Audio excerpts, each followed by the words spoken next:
həmişə ən tünd yer olur. Oradan başlayaraq o tündlük yayılır. Və bəzən sferik ştrixlərdən, yəni formanı təkrarlayan ştrixlərdən istifadə edin.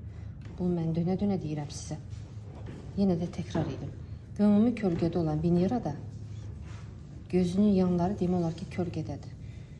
Formanı tapandan sonra, yəni göz qapağının formasını tapdınız, gəldi, girdi, aşağıdakı göz qapağı çıxdı, bütöv göz işləndi. O kölgəni sonra üstdən eləyirsiniz və ümumi götürürsünüz.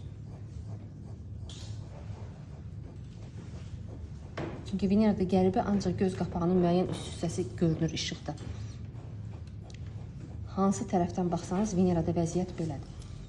Burnuna yaxın yerlər kölgəyə gedir və gözünün ucu da kölgədə qalır. Siz onu ümumi ştrixlərlə eləyirsiniz.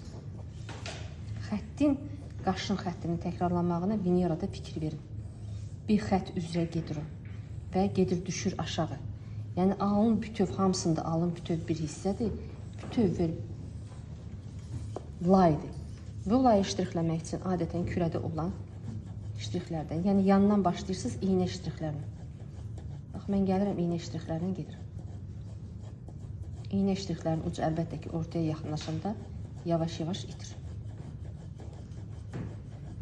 Uzadıram biraz, çünki öndəki işığı saxlamaq üçün. Birdən-birə uzatmayın. Əvvəlcə qısadan başlayın. Sonra ehtiyac olsa uzadarsınız. Yenə deyirəm, ucular nazikləşir. İynə ştrixlər qalın başlayır, tünd başlayır, getdikcə itir və nazilir.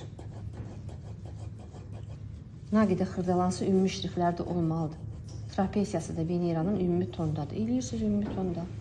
Burun üstü də ümumi tondadır. Eləyirsiniz ümumi tonda.